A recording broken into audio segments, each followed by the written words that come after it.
11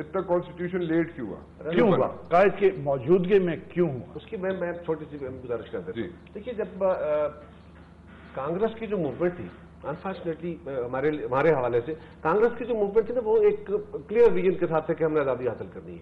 وہ ایک United India کی آزادی کی لڑائی لڑ رہے تھے. ان کی کوشش تھی کہ وہ آزاد کرائیں ہندوستان کو, اس پہ حکمران بنے بائی ووٹ آف میجورٹی. اور ان کا باقاعدہ کانسٹیٹیوشن کی جو ساری فارمیشن تھی, یہ انہوں نے جو آئندہ ریفارمز کرنے تھے, آپ دیکھیں نا ہندوستان بنتا ہے, پاکستان ہندوستان آزاد ہوتے ہیں, ہندوستان بنتا ہے, تو اس کی جو ٹوٹل ریفارمز ہیں, لینڈ ریفارمز, ان کی فائنینشیل ریفارمز, ان کی جو ایڈمنسٹریٹو ریفارمز, وہ سارے ریفارمز تو پہلے 3-4 سال میں کر, ایجوکیشنل ریفارمز 2-3 سالوں میں کر دیتے, اس لیے کہ ان کا سارا ہوم ورک پہلے موجود تھا. انفارچونیٹلی قائد اعظم کے ساتھ جو لوگ آئے تھے, غور یوسف صاحب آپ وہ کیونکہ ہم سے بڑے ہیں اور اب زیادہ بہتر جانتے ہیں, قائد اعظم کے ساتھ جو لوگ آئے تھے وہ 1946 تک تو یونینسٹ تھے, پنجاب کے میجورٹی لوگ, وہ تو پاکستان کے خلاف تھے. جب انہیں پتا چلا کہ ابھی مسلم میجورٹی ایریا میں پاکستان بننا ہے اور لوگ اٹھ گئے, تو انہوں نے اوور نائٹ انہوں نے سوئچ کیا اپنے آپ کو اور وہ مسلم لیگ میں آ گئے. اور وہاں ان کی لائلٹی ود اسٹیٹ نہیں تھی, لائلٹی ود آئیڈیالوجی نہیں تھی, وہ کسی نظریے کے تحت نہیں آئے تھے, وہ اپنے مفاد کے تحت آئے تھے. اور مفاد اس میں تھا کہ یہ آرگنائزڈ اسٹرکچر کانسٹیٹیوشنل اسٹرکچر میں نہ آئے, ورنہ ریفارمز کا نعرہ جو تھا وہ لینڈ ریفارمز کا قائد اعظم کی زندگی میں یہاں پہ نعرہ تھا, کیونکہ وہی نعرہ کانگریس نے لگایا تھا, وہی مسلم لیگ کا بھی تھا کہ یہاں ریفارمز ہوں گی, ایڈمنسٹریٹو ریفارمز ہوں گی, ایجوکیشنل ریفارمز ہوں گی. اور اگر یہاں پہ باقاعدہ آگہی کا نظام آ جاتا, لوگوں کو ان کے حق مل جاتے, تو جو راجواڑے اور ہماری بادشاہیاں تھیں وہ تو ٹوٹ جاتی نا جی. انہوں نے جو ایک اوور نائٹ سوئچ کر کے لوگ آئے تھے قائد اعظم کے ساتھ, انہوں نے کانسٹیٹیوشن کا کام آگے نہیں بڑھنے دیا. یہ اس طرح مباشر دلچسپ بات ہے, جس طرح قائد صاحب نے بھی کہا, کافی لوگ ایک یونینٹس تھے ادھر ادھر ہو گئے.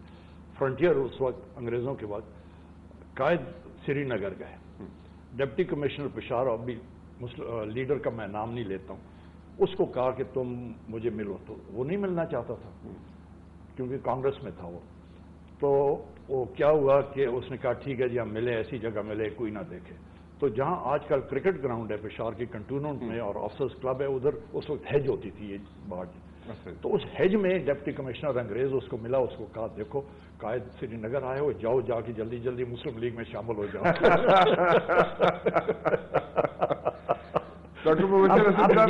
یہ پریولیج صرف گور ایوب صاحب کو ہے, رانا مبشر کو نہیں ہے.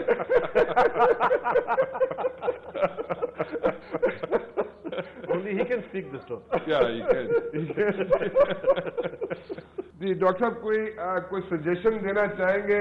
وی are left with very little time, and if you can like give us some suggestion, how can we move forward, meet our objectives, کوئی چیز آپ بتانا چاہیں تاکہ ہم اس پہ عمل کر سکیں, کوشش کر سکیں عمل کرنے کی. میں اس کا تو وعدہ نہیں کر سکتا, لیکن عمل کر سکنے کی کوشش کے بارے میں کہہ سکتا ہوں. جی میں آپ کو کوئی مشورہ نہیں دے سکتا, اس نظام سے آپ آگے نہیں بڑھ سکتے. ایز اے میڈیا مین میں آپ کو یہ مشورہ دے سکتا ہوں کہ آپ ایک مشکل میں پھنسے ہوئے ہیں. ایک طرف تو آپ کو آڈینس نہیں ملتی جب تک آپ عوام کی بات نہ کریں, لہذا آپ کو ہر جگہ دکھانا پڑتا ہے کہ عوام گورنمنٹ کو گالیاں دے رہے ہیں. دوسری طرف آپ کو گورنمنٹ کی مخالفت بھی نہیں کر سکتے کیونکہ پیمرا ہے, کیا ہے, دوسرے آپ کے مالک جو ہیں وہ بھی تو امیر ترین لوگوں میں سے ہیں, وہ بھی اسی طبقے میں سے ہیں جن کی حکومت ہے, اینڈ جنہوں نے پاکستان بننے کے بعد ان کی بڑی خوشحالی آئی ہے. یہ کہنا کہ پاکستان کی حکومت امیروں کے لیے فیل ہو گئی, یہ غلط ہے. امیروں نے جو اپنی جاہ و حشم, شان و شوکت دیکھی ہے, مغل شہزادے آئیں تو رشک کرنے لگے کہ یہ کیسے بڑے لوگ اور کتنے کم عرصے میں بن گئے. تو ان کی حکومت ہے اور ان کی حکومت خطرے میں ہے, اور خطرے کو یہ جانچ رہے ہیں. ثبوت یہ ہے کہ کوئی اپوزیشن پارٹی ہی نہیں ہے. ریکنسیلیشن,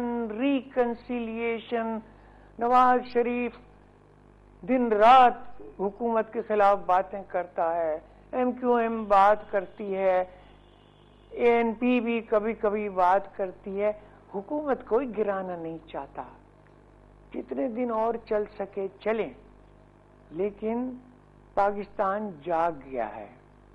جب ہم کہہ رہے ہیں کہ یہاں پر اتنے قتل ہو رہے ہیں، اغوا ہو رہے ہیں، وارداتیں ہو رہی ہیں، اس کا مطلب یہ ہے کہ عوام اور حکومت کی بات نہیں ماننے کو تیار، وہ قانون ڈیفائی کرنے کو تیار ہیں، اور اس سے جان نکلی ہوئی ہے ہمارے حکمران طبقے کی اور ہمارے سرپرست جو انٹرنیشنل سامراجی سرپرست ہیں ان کی۔ یہ پاکستان کیا ہو رہا ہے؟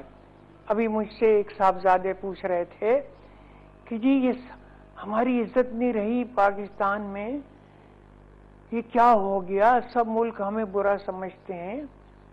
بالکل صحیح انہوں نے مجھ سے سوال کیا، بھائی وہ ملک برا اس سے سمجھتے ہیں کہ آپ نے جو ان کے یہاں ایجنٹ مقرر، ان کے ایجنٹ جو ہیں حکمران طبقے، جو امریکہ کو اور یورپ کو اتنی سہولتیں دیتے ہیں لوٹ مار کرنے کی، آپ ان کے خلاف ہیں، تو وہ سمجھتے ہیں کہ ہمارا نظام، جب ہماری حکومت کو کچھ خطرہ ہوتا ہے تو امریکہ کو بھی وہ خطرہ ہوتا ہے، وہ خطرہ انگلینڈ بھی محسوس کرتا ہے۔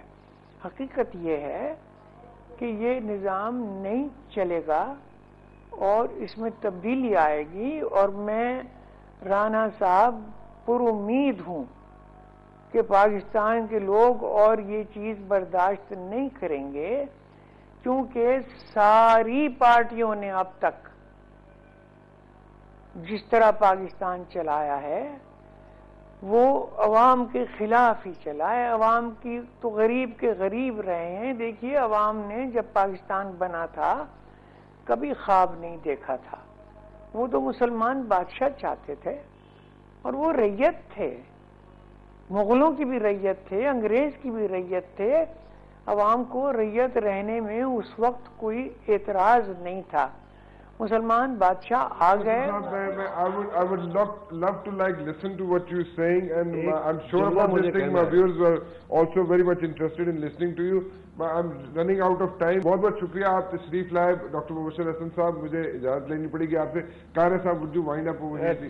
ڈاکٹر صاحب ہمارے استاد ہیں، میں بہت سیکھا ڈاکٹر صاحب سے، انہی کے دیے ہوئے اس اصول کو لے کے چل رہے ہیں۔ ڈاکٹر صاحب آپ نے جو ہمیں سکھایا تھا وہ یہ تھا کہ سوسائٹیز یا تو تبدیلیاں لاتی ہیں انقلاب سے، یا تبدیلیاں ایوولوشنری آتی ہیں، گریجول آتی ہیں۔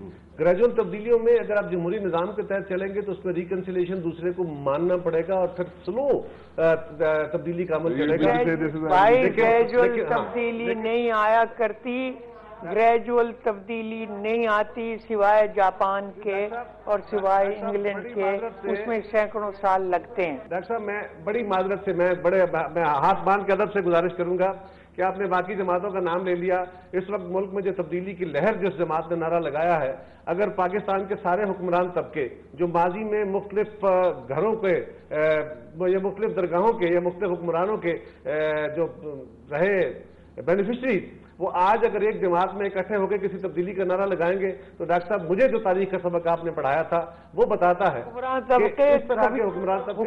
طبقے ہمیشہ، میری بات تو سنو، میری بات سنو، حکمران طبقے اپنی بہتری کا نعرہ لگاتے ہیں، عوام کے لیے کبھی نہیں لگا سکتے۔ میں آپ سے ایگری کر رہا ہوں، لیکن ڈاکٹر صاحب جس جماعت کی تبدیلی کا نعرہ ہے اس جماعت کے اندر بھی تو تمام حکمران طبقہ اکٹھا ہو کے بیٹھ گیا جو مختلف گھروں کا، آپ نے مختلف گھروں سے جو ڈیفائڈ لوگ ہیں، نکلے ہوئے لوگ ہیں یا ان کے سب ڈر رہے ہیں عوام سے، خوف کے مارے ملے ہیں ایک دوسرے سے، خوف کے مارے ملے ہیں، ورنہ اپوزیشن کرتے، وہ دوسرے کی گورنمنٹ گراتے، خود اپنی گورنمنٹ بناتے۔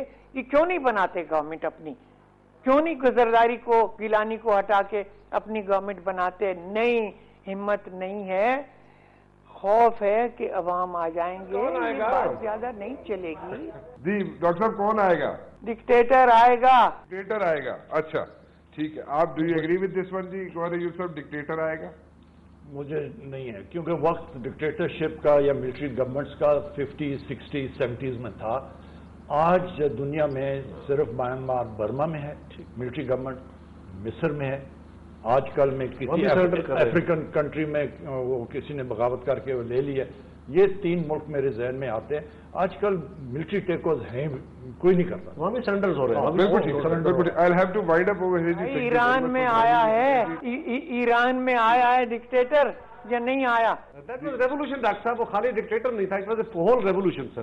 ڈکٹیٹر کو پسند نہیں کرتا, اس لیے اس کے ریولیوشن کو میں ریولیوشن نہیں کہتا. ڈاکٹر صاحب دنیا میں تمام ریولیوشن ڈکٹیٹرشپ کے ہی تھے نا. جب انہوں نے آئے تو اپنے نظریے کو انہوں نے امپوز کیا, انفورس کیا. یہ کوئی پارٹیسپیٹری انقلاب, ایک پارٹیسپیٹری تو نہیں ہوتے نا. تو دیکھو ان کا انجام بھی تو دیکھو. ڈاکٹر صاحب میں معذرت کے ساتھ with all due respect doctor Mubashir صاحب, میں I'll have to wind up over here. بہت بہت شکریہ, آپ یو جوائن می آن مائی شو. جی قاہرہ صاحب آپ کا بھی بہت بہت شکریہ, آپ میرے شو میں تشریف لائے. فور ایوب صاحب, لنگی والا قصہ مجھے یاد رہے گا اور میرے خیال میں لوگ بھی سنتے رہیں گے اس کو. اینڈ آپ بنگالی میں اگر یہاں پہ وائنڈ اپ کروا دیں کہ رانا مبشر کو اجازت دیجیے تو کیسے بولیں گے؟ আমার খোয়াইশ আছে بنگال اور بنگلہ دیش اور پاکستان اور قریبوں پکا ضرورت আছে. رانا مبشر کو اجازت دیجیے جی. اللہ حافظ.